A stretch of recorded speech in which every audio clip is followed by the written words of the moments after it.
Ladies and gentlemen, welcome to a ranking of the Journey Guide. Now, the Journey Guide ranking is something I did towards the very beginning of my channel, and it was like my first breakout video in my standards. It was the first video I had that got over 10,000 views, I'm pretty sure. I've done it one other time as an update, but it's been quite a while since the last time. We have several new, not Galactic Legends, several new legendary characters to evaluate and just changes to the overall gameplay. I mean, I'm not ranking Galactic Legends in this, but the introduction of Galactic Legends did have an impact. So we're rating solo journey. So when you go to the journey guide, the different tabs, we're going to be rating solo journeys and guild journeys. The guild journeys kind of fill out the thing. So that includes raid characters and territory battle characters. I am trying to keep most game modes in mind. Some characters that are overly that overperform in GAC compared to other areas because of Omicrons, I do give them a little bit of an edge over TW Omicron characters because Grand Arena is the most important game mode in my opinion. So let's start with the F tier. Oh, and not like this is ranked within relation to the Journey Guide itself. So while the F tier, these are the only characters that fit into it. You're going to see good characters in D tier, C tier. It doesn't mean they're bad overall. This isn't compared to like a marquee character. This is just within the Journey Guide overall. And I think it's hard to argue that Imperial Probe Droid and Rebel Officer Leia Organa are the absolute bottom of the barrel. The only reason really to go for Rolo is to farm Jedi Knight Luke or get Galactic Legend Leia. Other than that, not really much of a use. Other than earlier this year, a kind of game-breaking bug. If that was still here, she'd be like A tier or S tier, but it's not, and she is relegated to the dregs. An Imperial Probe Droid, I can't really think of a reason to tell someone to spend their guild event 2 tokens to get him or raid currency. It's just not valuable. There's no place for him, and maybe they'll make a place for him, but right now there's no place for him except maybe on an Afro team dispelling buffs, and that's it. Next up, we got D tier, also a sparsely populated tier because, and thankfully in the Journey Guide, if you're going to be getting a bunch of other characters to unlock something, hopefully they're at least worthwhile. This is interesting because it's kind of like a pair. I mean, Jedi Training Rey and BB-8 really go together a lot, or they used to at least. You know, when she came out, BB-8 and JTR were made for each other. Right now, Jedi Training Rey, her best value is just kind of sitting on a Rey team and qualifying as both Resistance and Unaligned Force user. More importantly, Unaligned Force user. She does have some good value in territory battle as the lead, so that arguably could push her up to C tier. But once you see C tier, you might understand there's some good characters in C tier, and I needed some warm bodies to put in D tier. I just can't really find too many other characters that I think would fit in D tier. BB-8, I think his best value is just granting turn meter to droids now with the sortie lineup, and depending on what Datacron is out, that could lead to a really potent combination. But in general, if you don't consider, and I try not to consider Datacrons at all, they're temporary. We've seen like 20 sets of them, they go away, so I'm not trying to consider that. So without any special help, BB-8 still kind of lackluster compared to the rest of the Journey Guide. And starting with C tier, we start to have larger tiers. These are characters that are definitely good. They're solid. Solid's probably the best description for this tier. They're not characters that you, like, if you were a well-established player, you're not going to be really struggling to go out of your way to get them necessary. They are kind of staples, but if they required like 5 relic characters to unlock, you probably wouldn't bother. Honestly, is kind of what this tier is.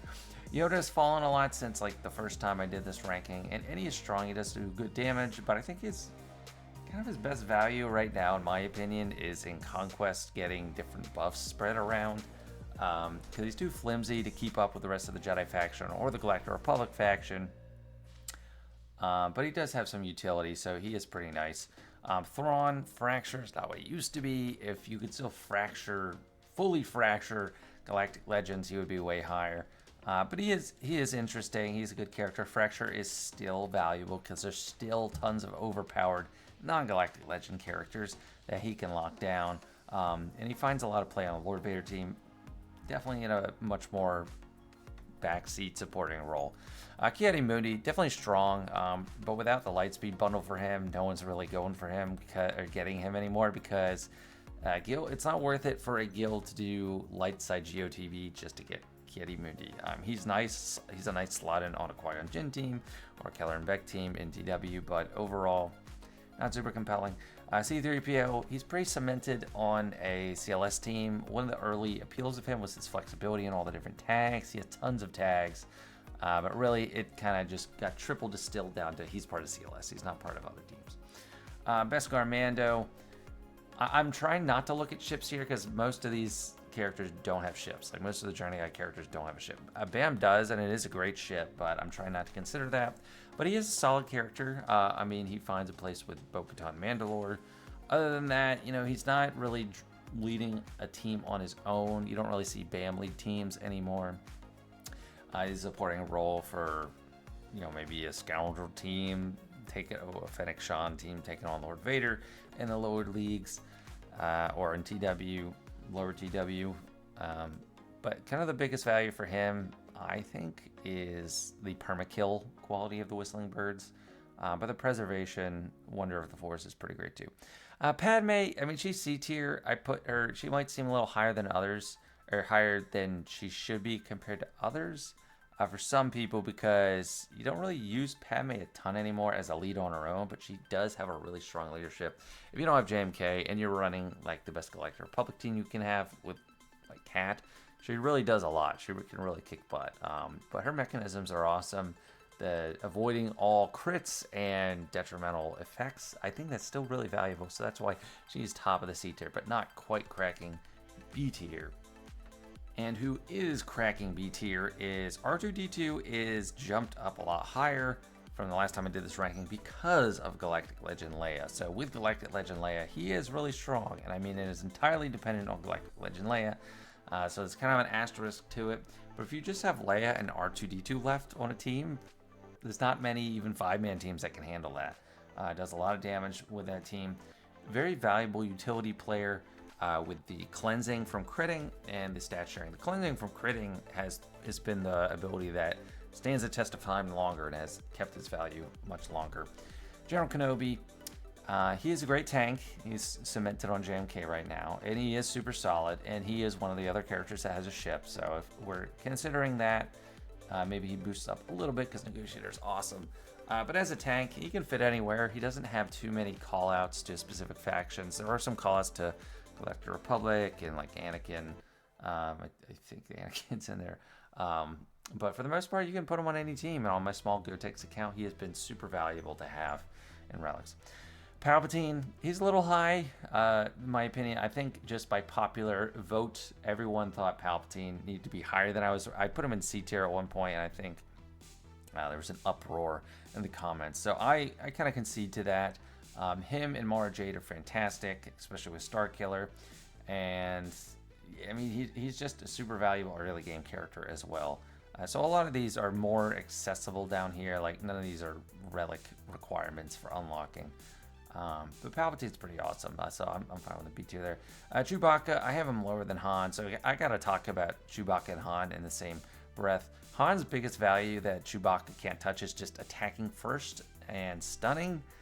And I mean, that's a hugely valuable thing. There's not too many characters that can do that. Great Mothers is now a character that can start the turn and really cripple people.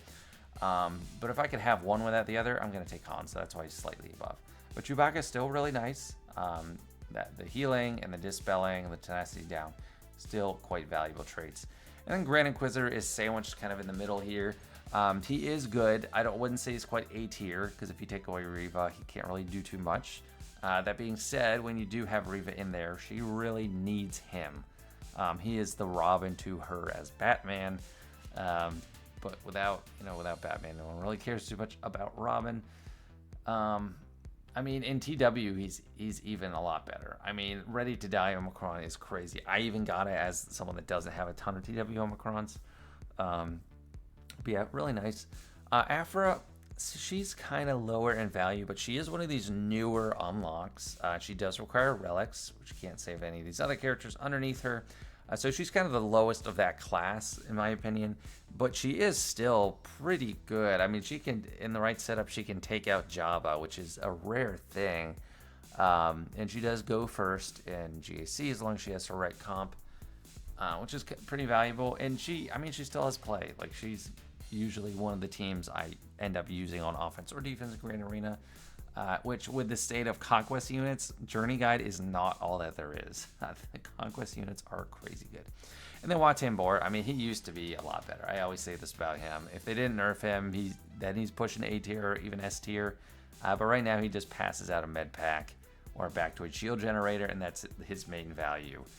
He's nice on a trench team, and he does allow Sith Eternal to be raised up a level or so, but still just B tier. So that's the top of our B tier. Now we're going on to the next, or the top 2 tiers.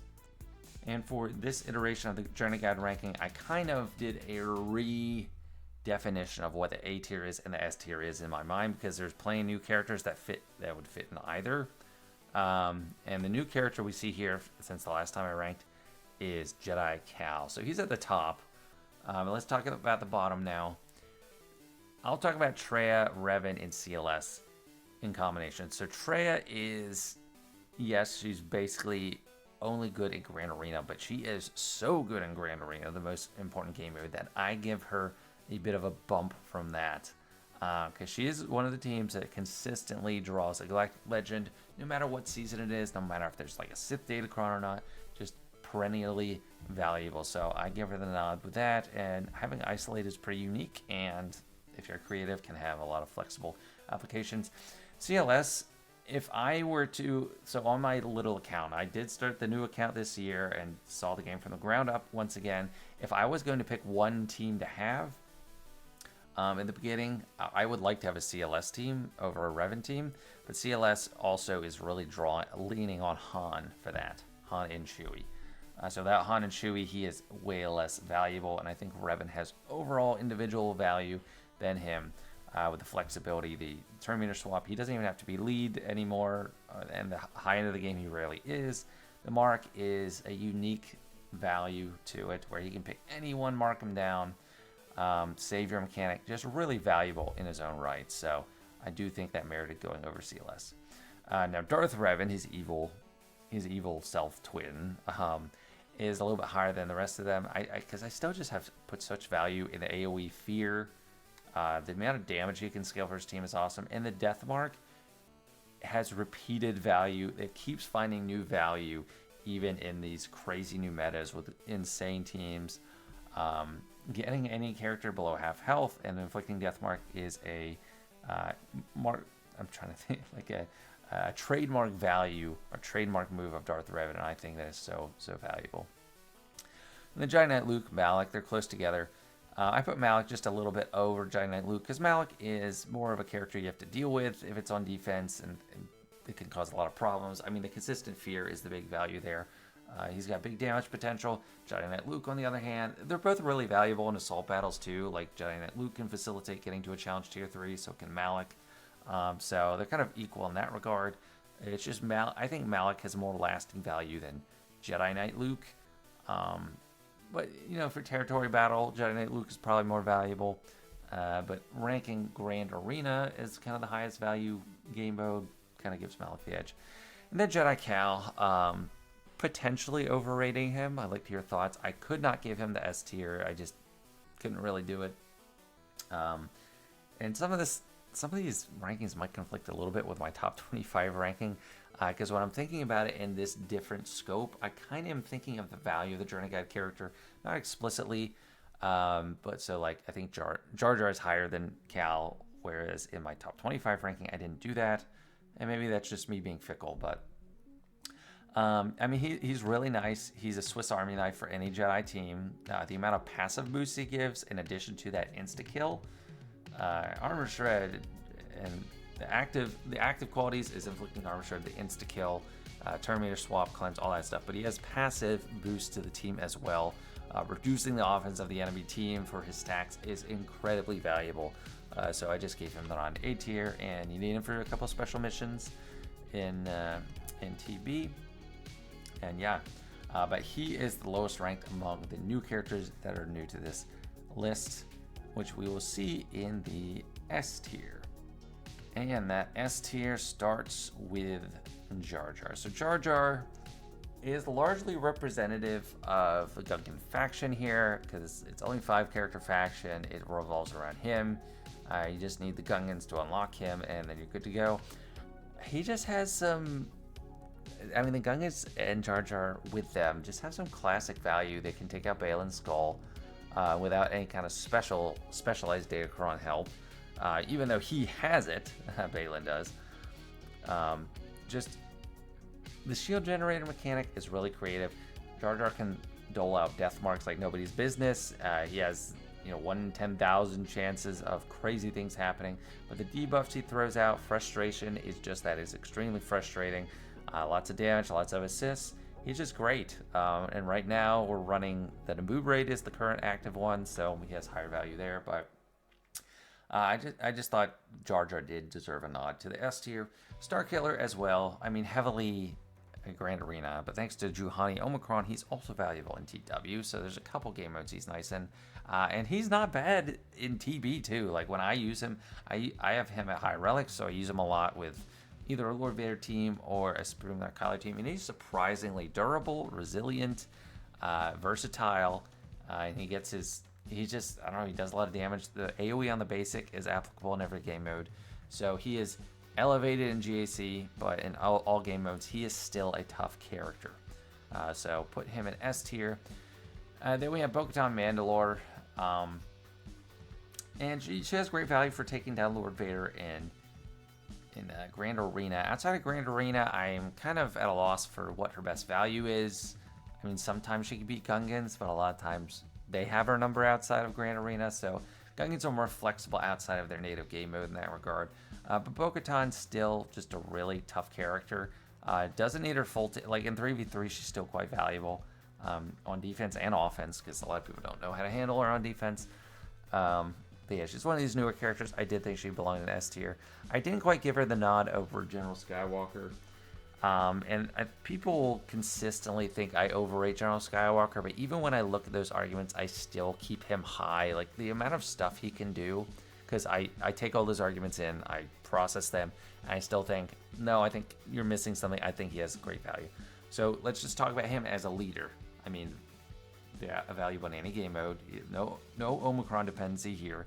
Revive prevention, stacking offense, can take out a Galactic Legend, which is in Rey, which is not nothing. That is not trivial. And he can take out a Jedi Master Kenobi without Cat, which is something that gets overlooked. It doesn't have practical application in most cases.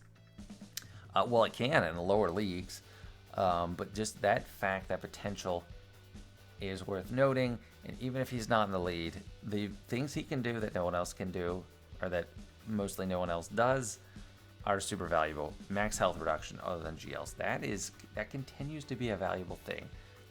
Attacking twice in his turn. Armor shred. Increasing cooldowns. He is just a very versatile character. So I continue to think he is a beast.